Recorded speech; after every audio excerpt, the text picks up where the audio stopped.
예, 안녕하십니까. 열시tem의 김태환입니다. 예, 장기수선 계획 실무. 예, 이번에 해야 될 주제는 장기수선 충당금입니다. 충당금 법에 나와 있는 정의라고 하긴 그렇지만 기본된 정의를 한번 읽어보겠습니다. 공동주택관리법 30조 장기수선 충당금의 적립이라고 되어 있는 항목이 있는데요. 여기서 장기수선 계획에 따라 공동주택의 주요 시설의 교체 및 보수에 필요한 장기수선 충당금이라고 되어 있죠. 그러니까 주요 시설에 교수 및 보수에 필요한 자금이라는 거죠. 그것을 땡땡땡 소유자로부터 징수 적립하여야 한다. 이게 어떻게 보면 충당금의 가장 기본이 되는 법입니다. 주요 시설의 교체 및 보수라는 거죠. 예, 이번 시간에 학습 목표를 이렇게 한번 잡아봤습니다. 충당금을 언제부터 적립해야 되느냐, 누구한테 납부를 받아야 되느냐, 그죠? 밑에 보면 이런 말이 있죠. 적립권자, 관리권자. 말 어렵습니다.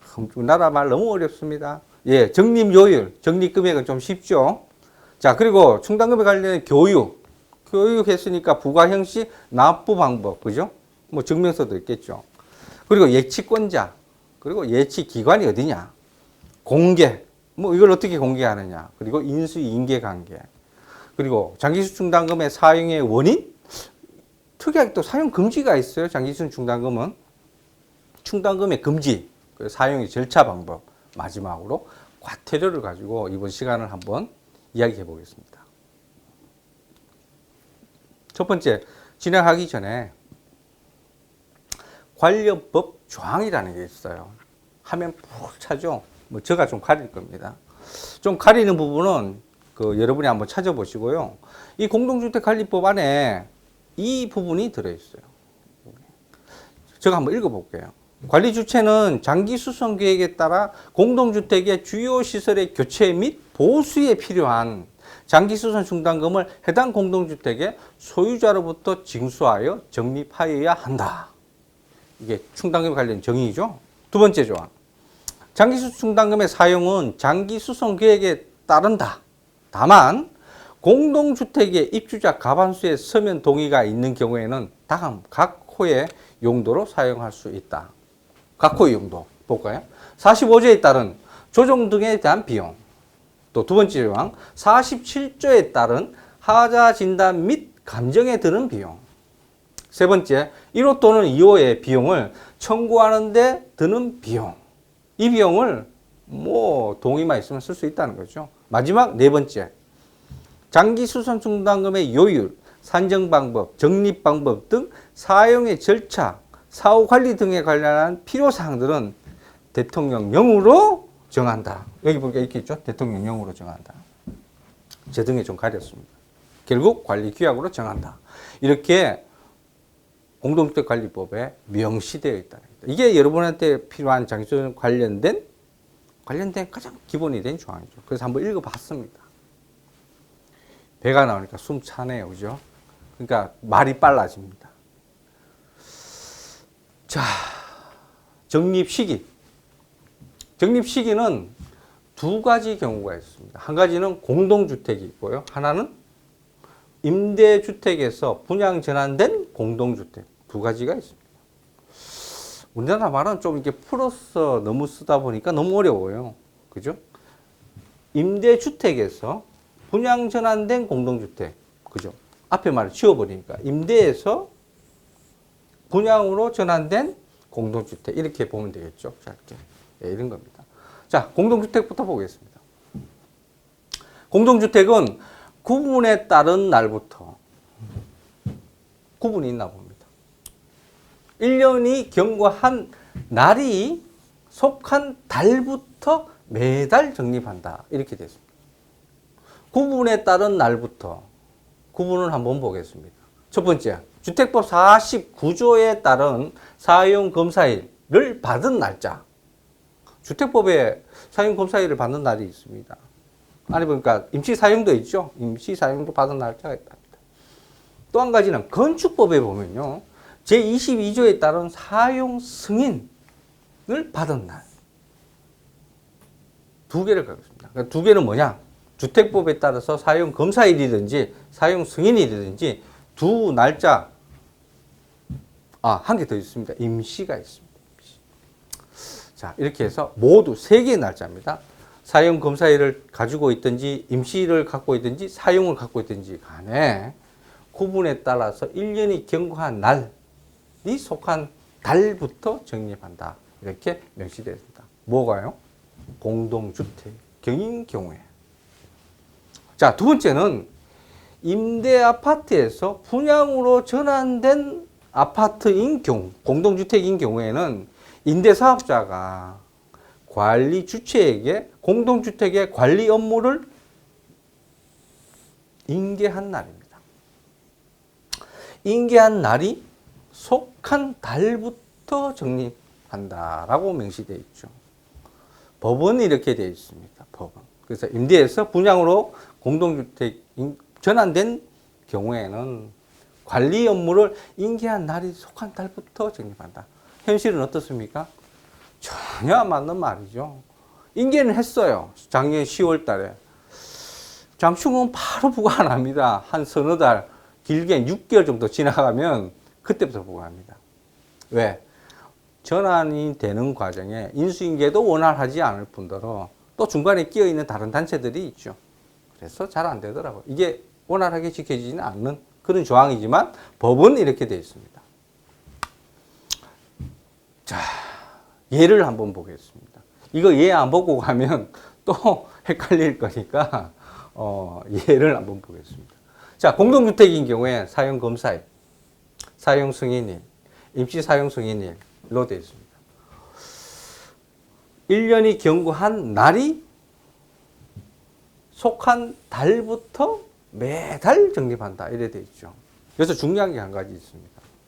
여러분, 사용검사일, 사용승인일 보다도 무엇보다도 빠른 건 뭐냐면 임시사용검사일이 빠르다는 거죠.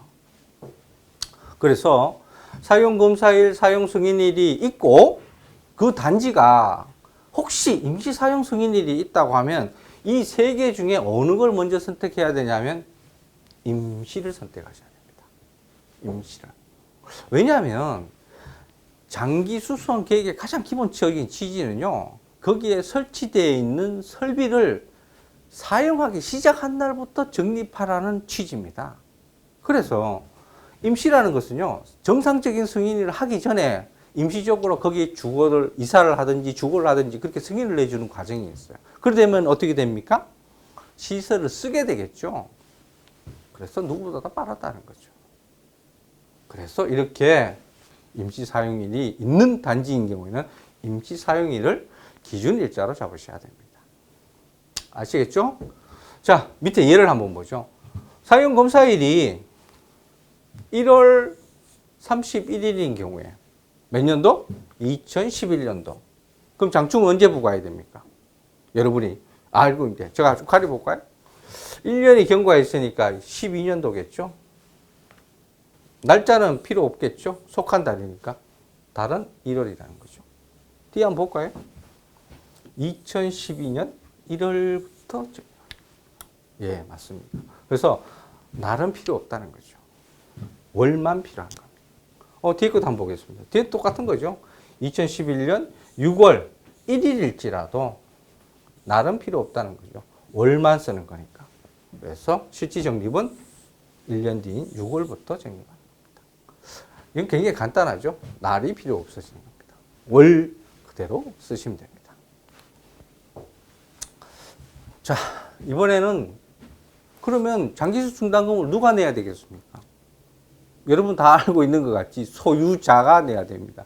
근데 소유자가 두 가지예요. 두 가지. 하나는 분양이 된 세대가 있을 거고 분양이 안 된 세대가 있죠. 그럼 소유자가 나뉘지 않습니까? 뭐 소유자라 하면 다 포괄적이지만 공동주택에서 분양이 된 세대는 주택을 소유한 사람이 되는 것이고 분양이 안 된 건 누굽니까? 아직 사업주체가 갖고 있죠. 그래서 사업주체가 장충을 내야 되는 거죠. 옛날에 이런 일이 있었어요. 제가 2004년부터 2010년도까지 정확하면 2009년도까지죠. 장기수선 계획을 교육을 하고 있는 시절에 그때 2000 기억으로 6년인가 7년인가 8년도 사이에는 미분양이 엄청 많았습니다. 미분양이 엄청 많아가지고 그걸 다 그 사업주체 갖고 있었어요. 근데 이미 분양이 나가지고 일부 세대는 막 입주를 시작하고 있고 미분양 세대가 남아있어요. 그게 몇 년 갔느냐? 1, 2년 갔다는 거죠. 그러면 장기수 중단금을 부과해야 될 거 아닙니까? 누구한테 부과하죠? 사업주체한테 부과한다. 그때 저도 집 샀습니다. 한 채. 지금은 다 까먹었지만. 이렇게 사업주체가 내는 거죠. 사업주체가 내는 겁니다. 그리고 또 내는 사람이 한 사람이 있어요. 억울하게. 억울한 건 아니죠. 공동주택의 소유자는 장기수선 중단금을 사용자가 대신 납부한 경우에는 그 금액을 반환해야 한다. 이런 문구가 하나 있어요. 그럼 그건 뭡니까? 누가 내죠? 사용자가 낸답니다. 자, 그러니까 우리가 뭐 세입자라 그러죠. 전세, 월세, 그죠? 이런 사람인 경우에 관리비 고지세에 항목 달리해서 충당금이 나옵니다. 그러면 관리비를 납부하게 되죠. 자기 의사와 상관없이 자기는 내게 되죠. 충당금을. 그래서 내게 된다는 겁니다. 하지만 그런 경우에는 소유자가 반드시 돌려주라는 그런 취지의 법문구가 들어있다는 거죠. 아마 여러분 부동산 계약할 때도 이런 내용이 다 있죠. 특이하게. 이렇게 전환해 줘야 되는 겁니다.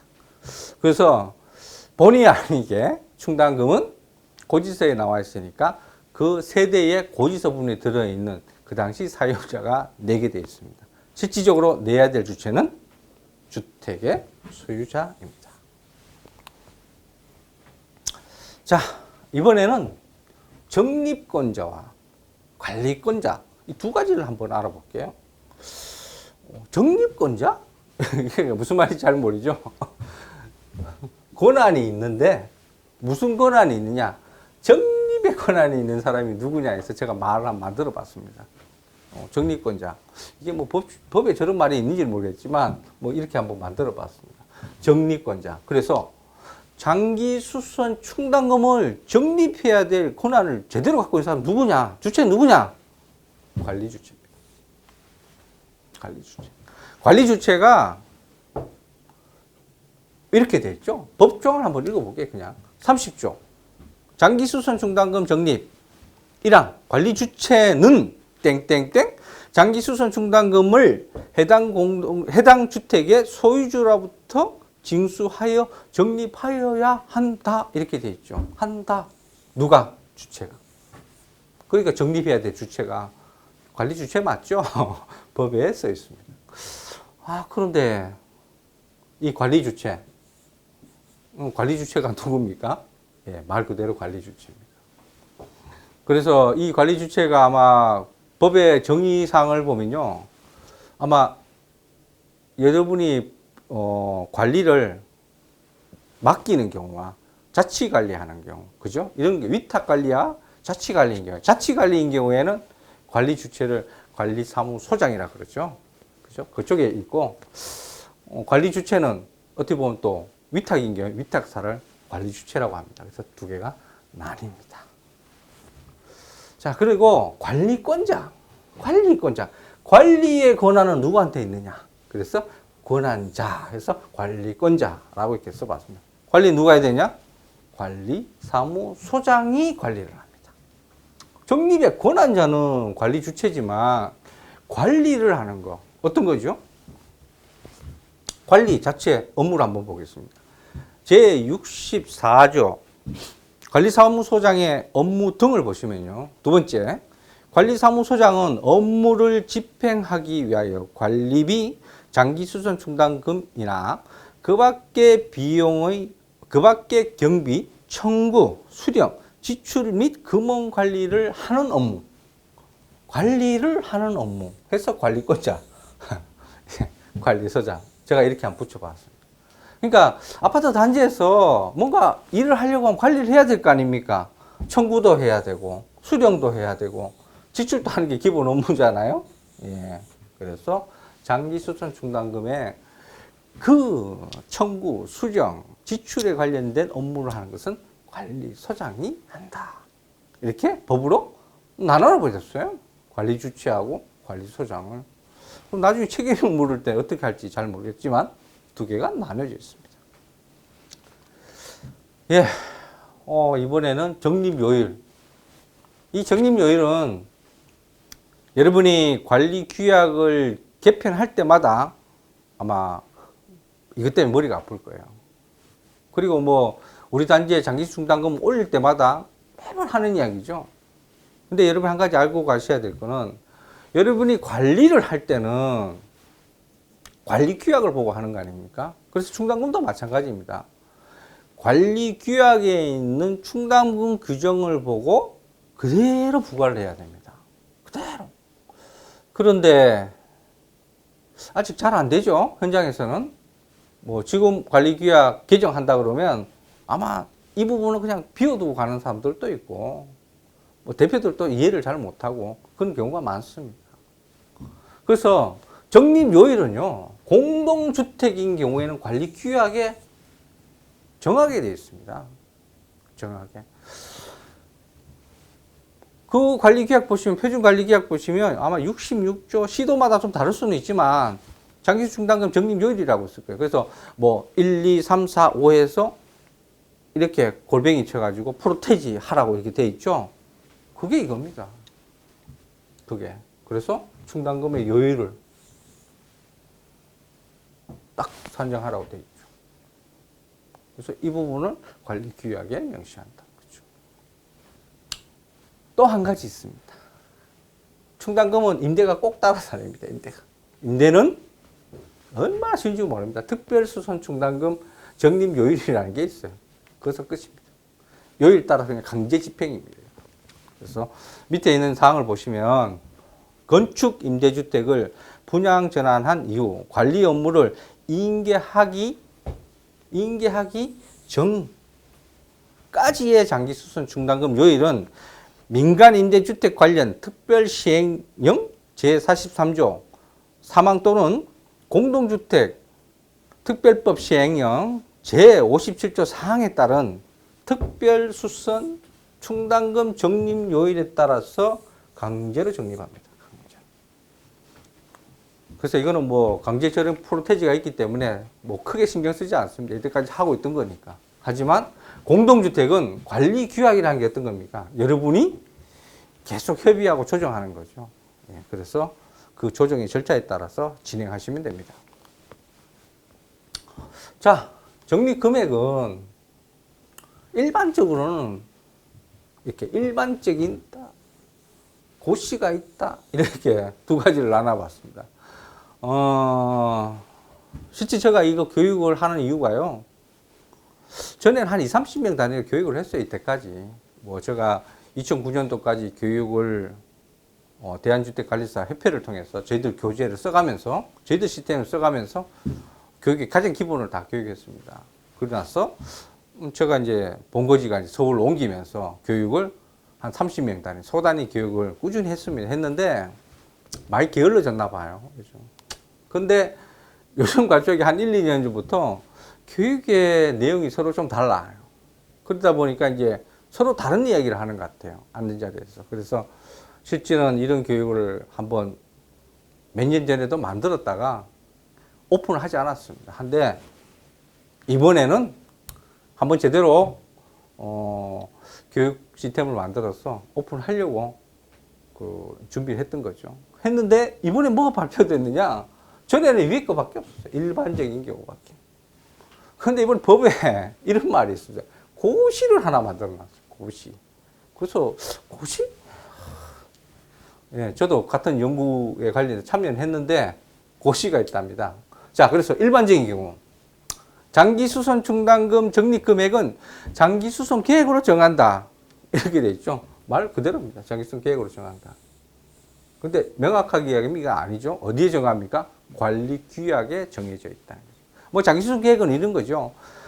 언제 곤칠지 예상하는 금액만 잡는 거지. 거기 보면 그 제곱미터 단가만 나오는 거죠. 그렇지만 얼마 거둘지에 대한 명확한 부분은 방금 전에 했던 관리규약에 써 있습니다. 언제부터 언제까지 얼마 거두겠다. 프로테지, 저는 그 프로테지 마음에 들지 않습니다. 그래서 항상 프로테지 뒤에 단가를 쓰라 그럽니다. 왜냐하면 감사가 나한테 좀 틀리니까. 그래서 거기에 써 있고요. 고시가 있는 경우에는 좀 다를 것 같습니다. 제가 아직 고시를 보진 않았지만 국토교통장관이 주요 시설의 계획, 교수 및 보수를 위한 최소 적립금액의 기준을 정하여 고시하는 경우에는 그에 맞아야 한다. 이렇게 법문구가 되어 있죠. 아마 여러분 보셨어요. 뭐라고 되어 있습니까? 최소 적립금액 기준. 그러면 고시를 우리가 유추해 볼 수 있죠. 고시가 나오면 이 금액은 무조건 최소 금액으로 맞춰야 된다는 뜻이에요. 그런 뜻이겠죠. 그래서 지금 있는 장기수 충당금 이 고시 금액보다 낮으면 안 된다는 그런 뜻입니다. 근데 저는 한 가지 우려가 있습니다. 여러분, 이거 최소 적립 금액만 맞추는 단지면 나오면, 제가 말을 좀 어물무리했나요? 최소 적립 금액이 나와서 최소 금액만 맞추는 혹시 단지가 나올까 싶어서 솔직히 그게 걱정입니다. 여러분, 그렇게 하시지는 마십시오. 기준이 나왔다는 거죠. 처음에 얘기했듯이 너무 적은 금액을 거두는 단지가 있기 때문에 이런 고시가 나올 수 있는 겁니다. 예. 장기수선 충당금에 대한 교육 한번 볼까요? 교육은 시장, 군수, 구청장이 합니다. 이 장기수선 충당금에 관련된. 장기수선 계획에 관련된 교육은 누가 하죠? 계획은 국토부에서 하잖아요. 그죠? 국토부에서 하는데 장기수선 충당금에 관련된 교육은 시장, 군수, 구청장이 합니다. 교육의 대상자가 다릅니다. 누구죠? 입주자 대표회입니다.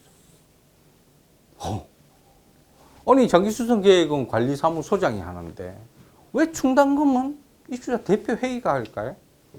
완전히 다른 내용이죠. 장기수선 계획이라고 그러면 아파트 단지의 계획을 어떤 걸 세워야 될지 계획하는 게 계획서잖아요. 근데 그거 계획을 하면서 의결하잖아요. 비용에 관련해서는 의결해야 된다 했죠. 그러니까 입주자 대표들은 충당금이 뭔지를 알아야 되는 거예요. 그러니까 관리소장을 대상해서 교육하는 게 아니고 돈을 내는 주체, 입주자 대표 회의한테 충당금에 대한 교육을 하는 겁니다. 그래서 여러분이 대표가 그 부분을 알아야지만이 정확하게 충당금 얼마 내야 된다 하는 것도 인지를 한다는 거죠. 그래서 교육의 대상자가 입주자 대표 회의입니다. 근데 중요한 건 입주자 대표 회의에 관리소장이 가지요. 예, 같이 받는 겁니다. 이거. 교육의 시기는 입주자 대표의 운영과 관련하여 필요한 교육 아니면 윤리교육 하시죠. 얼마 전 비리가 많다 해서 실제 비리는 아니지만 그래서 운영교육 및 윤리교육 때 장기수선 충당금에 대한 교육을 합니다. 저도 여러 번 다녔습니다. 지금도 다니고 있지만. 자, 교육의 내용은 관리비, 사용료, 장기수선 충당금에 관한 사항. 아주 포괄적이죠. 그래서 충당금에 관한 사항으로 교육을 지금 시행하고 있습니다. 예, 장기수선 충당금의 부과의 형식, 그리고 납부 증명서? 타이틀 제목을 너무 간단하지만, 여러분이 좀 알고 있어야 되기 때문에 한 겁니다. 부과는 하는데 어떻게 부과를 하냐? 관리비와는 구분하여 징수한다. 구분해요. 그래서 여러분 관리 리스트를 쭉 보시면 항목에 장기수선 충당금이라는 항목이 완전히 별도로 되어 있습니다. 그렇게 부과해야 된다는 거죠. 그걸 어느 다른 항목에 포함해서 같이 부과하면 안 된다는 뜻입니다. 그 뜻 자체가. 그래서 구분하여 징수한다. 왜? 나중에 돌려줘야 되니까 세입자가 냈으면. 그리고 그걸 따로 적립해야 되고. 그렇게 되어 있습니다. 또 한 가지 관리비 부과할 때 평당 쓰지 마십시오. 제발 제곱미터 좀 쓰십시오. 벌써 한 7년이 지났는데도 아직 평당을 쓰시더라고요. 예. 제발 제곱미터를 써주시면 고맙겠습니다. 두 번째, 납부증명서. 법에 납부증명서라는 게 있어요. 그냥 한번 읽어보겠습니다. 씁쓸하니까. 제31조, 장기수선 충당금의 적립 등에 관련된 사항인데요. 8항. 관리 주체는 공동주택의 사용자가 장기수선 충당금의 납부 확인을 요구할 경우에는 지체 없이, 여기 되어 있죠? 지체 없이 법에 확인서를 발급하여야 한다. 이렇게. 제가 이 문구가 왜 왔는지는 알고 있습니다. 알고 있는데 이런 조항까지 법에 였어야 되나 이런 좀 씁쓸함이 있습니다. 그래서 지체 없이 여러분 발급하셔야 됩니다. 지체 없이. 지체 없이 꼭 발급을 하세요. 이거는 예, 발급해 주는 게 맞습니다. 예. 금원의 예치권자 및 예치기관. 뭐 금원의 개보의 장기순 충당금을 이야기합니다. 그래서 예치권자는 관리 주체입니다.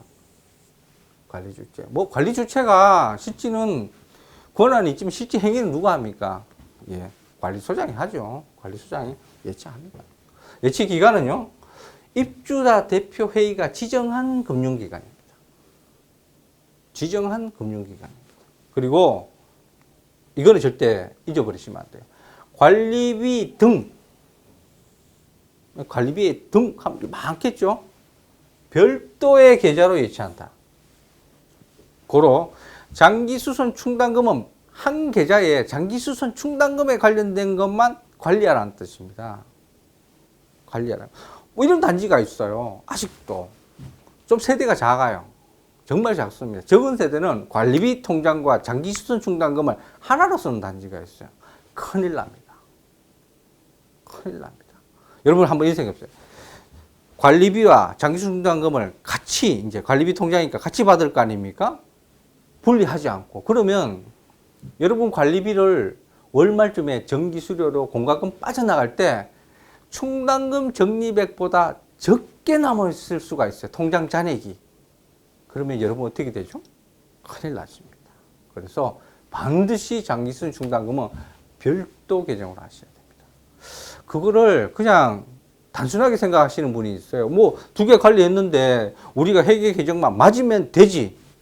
예, 회계 계정해서 적자, 마이너스 나면 큰일 납니다.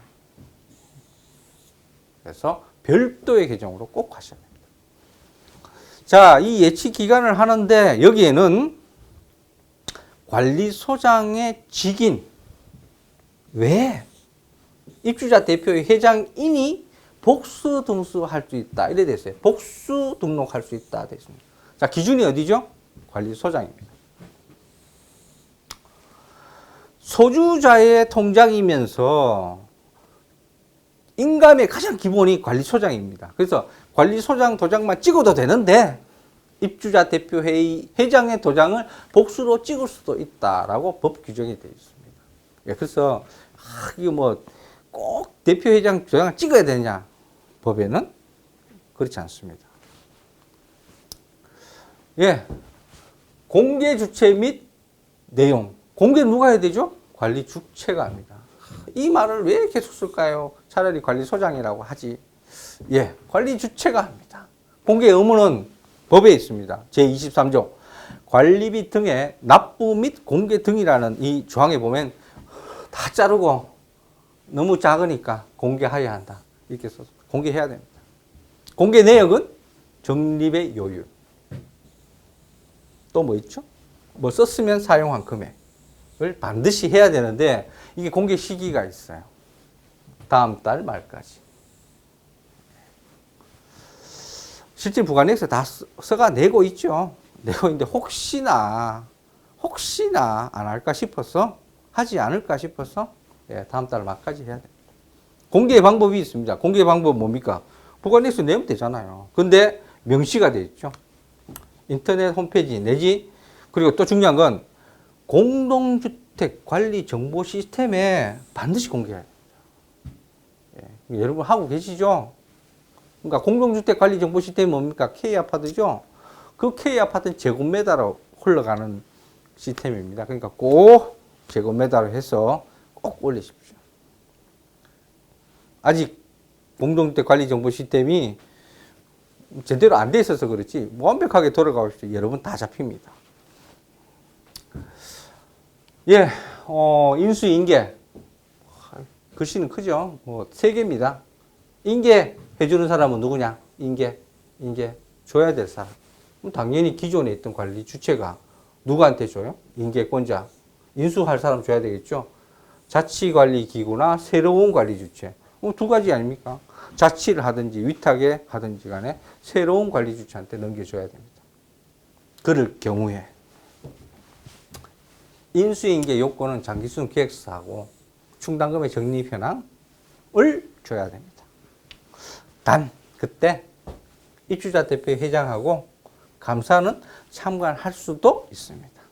예. 사용의 원인, 사용의 원인이 너무 짧죠. 말 그대로입니다. 장기수선 충당금을 사용해야 될 원인이 뭐냐? 충당금은 그럼 언제 쓰느냐? 이 말입니다. 뭐에 따라서죠? 너무 간단해서 이렇게 한 줄 썼습니다. 장기수선 계획에 따라. 이렇게. 장기수선 계획에 2017년도에 도장공사 이랬으면 2017년도에 도장공사 해야 됩니다. 안 하면 큰일 납니다. 그래서 그 연도가 딱 규정이 되어 있죠. 장기수선 계획에 따라. 자, 두 번째는 공동주택의 입주자 과반수 이상의 서면 동의가 있을 경우에는 쓰는데 제가 방금 말 나왔습니다. 쓰는데 세 가지 경우에만 씁니다. 첫 번째, 두 번째, 세 번째 인 경우에만 씁니다. 첫 번째는 뭐냐? 제45조에 따른 조정 등에 관련된 비용일 때, 이 45조를 쓰라는 말이 아닙니다. 제45조, 공동주택 45조에 보면 조정 등에 관련된 비용일 때 쓰라는 거죠. 그리고 다음 두 번째, 제48조에 보면 하자 진단 및 감정에 드는 비용을 쓸 수 있습니다. 세 번째는 1번 또는 제1호 또는 제2호에 비는 비용을 청구하는 데 드는 비용을 쓸 수 있습니다. 1번하고 2번은 다 하자 비용이죠. 여기에 관련된 비용, 청구하는 데 비용, 그런 비용을 쓸 수 있다는 거죠. 그래서 장기수선 충당금은 반드시 장기수선 계획서 또는 서면 동의가 있는 경우인데도 불구하고 이 세 가지 경우가 아니면 절대 쓰면 안 됩니다. 쓰면 3대가 망합니다. 큰일 납니다. 그래서 반드시 이 조항은 잊어버리시면 안 됩니다. 이 조항은 관리소장이나 입주자 대표이나 누구나 다 동일하게 적용되는 겁니다. 사용 금지. 그래서 빨간색 쫙 껐죠? 세상에 법에 사용 금지라고 탁 돼 있어요. 이게 왜 이런 일이 있겠어요? 법에 이렇게 나와요. 법원에 가면 그래 너 장기수선 충당금 썼구나. 그래서 너가 범법을 올라왔구나 했는데 공익의 목적에 의해서 쓰면 또 법원에서는 그걸 또 감해줘요. 그러니까 법에 사용 목적 외에는 쓰면 안 된다고 뭘 박아놨어요. 전에는 이런 조항이 없었어요. 그러니까 내가 좀 입주자 대표회의가 좀 필요한 게 있어가지고 공익의 목적을 위해서 써버려요. 그러면 구청에서는 과태료를 내려가죠. 국토부에서 난리가 나죠. 근데 법원에 가요. 가면 법원에서 쳐버려요. 그게 공익을 위해서 쓰니까. 근데 공익도 안 된다는 거죠. 왜? 이 법에 따른 용도의 목적에는 절대 쓰면 안 된다고 법에 막아놨어요. 그래서 이렇게 되어 있습니다. 사용금지. 이 법에 따른 용도 외의 목적으로 사용하면서는 안 된다. 이렇게 딱 명시되어 있고요. 특히 90조에 보면 부정행위 금지라 그래서 세 번째 입주자 대표 회의 및 관리 주체는 안 된다. 이렇게 더 박아놨어요. 왜 이렇게 박아놓은지 아시죠? 입주자 대표회의와 관리 주체. 예. 입주자 대표회의는 입주민들한테 너무 잘하고 싶고 관리 주체도 너무 잘하고 싶은 욕심에 이 욕심에 목적 외에서는 일이 발생한다는 거죠. 예. 그 목적 외에 발생하면 금원이 자꾸 줄겠죠. 그럼 더 걷어야 되고 그런 일이 있습니다. 그래서 안 된다. 그래서 이런 제조항이 있어요. 1년 이내의 기간을 정하여 1년 이내의 기간을 정하여 영업의 전부 또는 일부를 정지한다? 육시되죠. 관리해야 되는 관리 주체한테 부과하는 것 같아요. 관리 주체한테. 저 한번 읽어볼게요.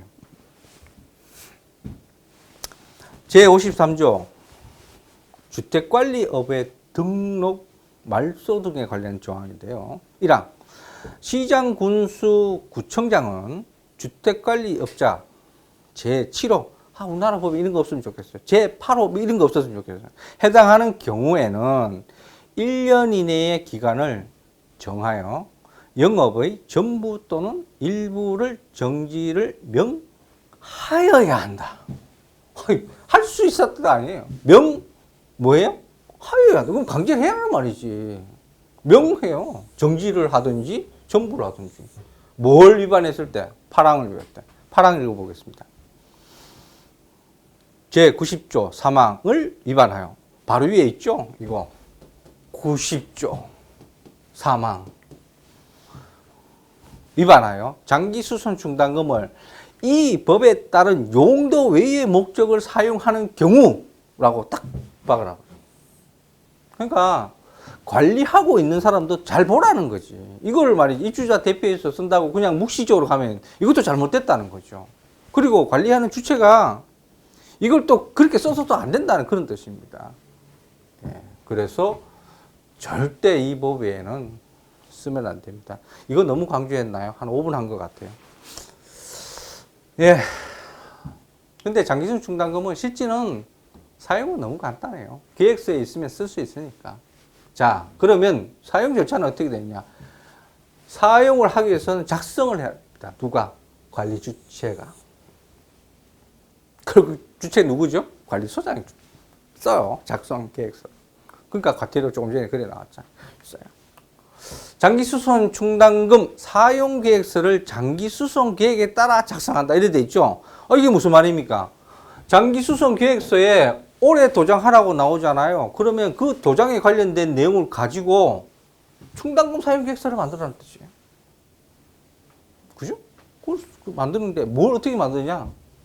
수선 공사의 명칭하고 공사의 내용을 쓰고 그리고 공사 대상 시설의 위치 어딘지 알아야 될 거 아닙니까? 부위가 어딘지도 알아야 되고 그 내용도 써야 되죠. 그래야 공사를 하는 거 아닙니까?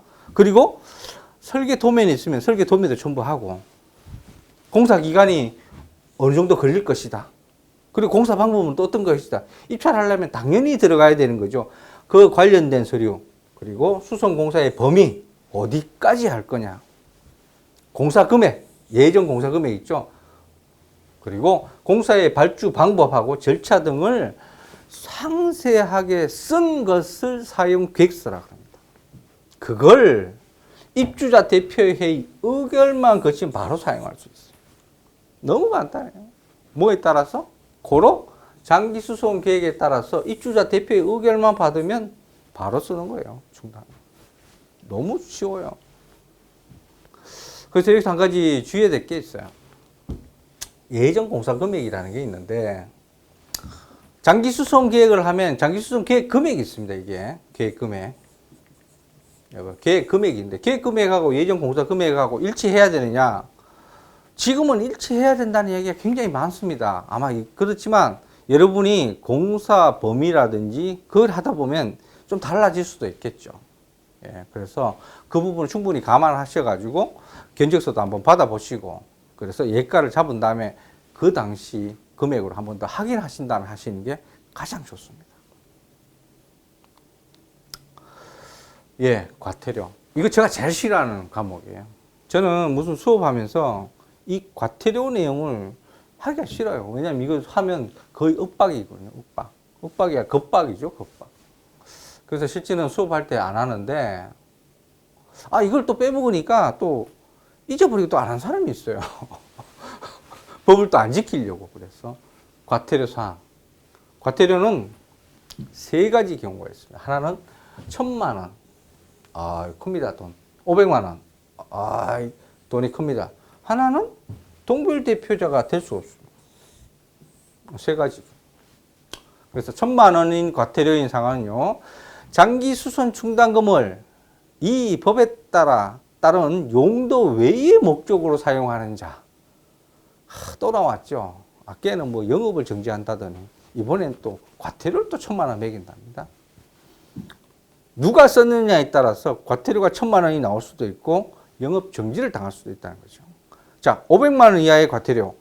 관리비 등의 내역을 공개하지 아니하거나 거짓으로 공개한 자. 이게 500만 원이랍니다. 이거를 공지를 해야 된답니다. 이거를. 예. 장기수준 계획서는 뭔가를 쓰게 되면 내용을 공지해야 된답니다. 그리고 그것을 거짓말로 하면 안 된답니다. 적립을 얼마 했다 하면 정확하게 얼마 했는 것이고, 돈을 얼마 썼다면 정확하게 얼마 써야 됩니다. 거짓으로 큰일 난답니다.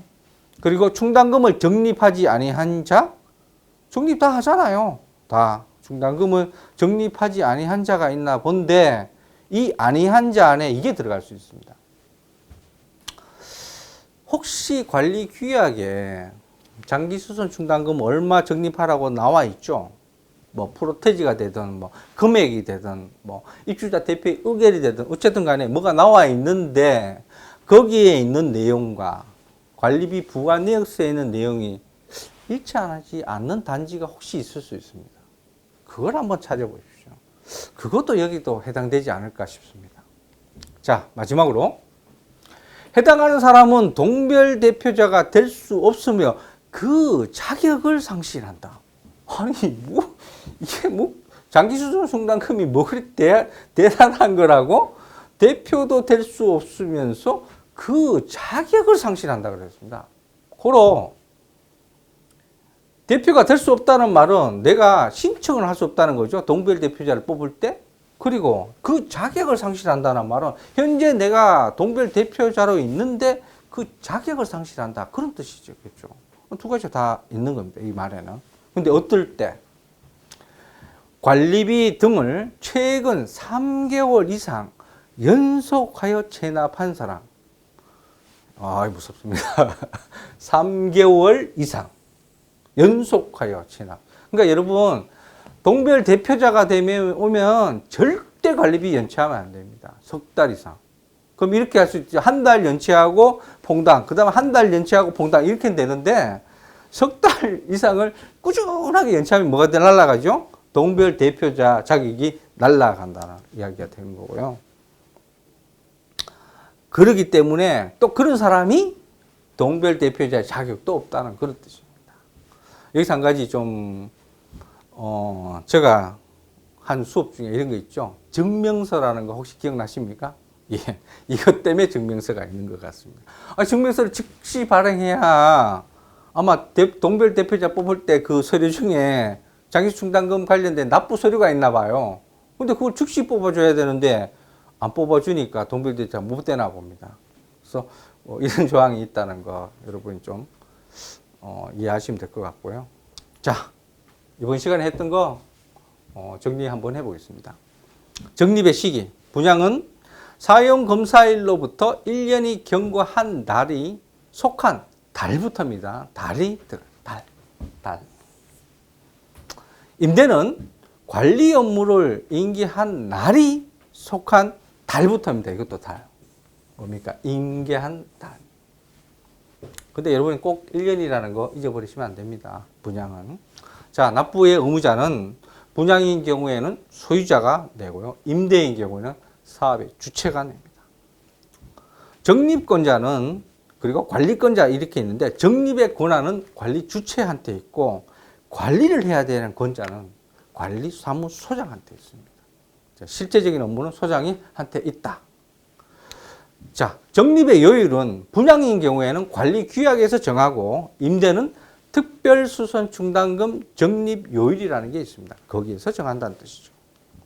적립 금액은 일반은 장기수선 계획에서 그냥 그대로 정하면 되는데, 혹시 고시가 있는 경우에는 고시를 기준해서 그 이상 적립해야 될 것 같습니다.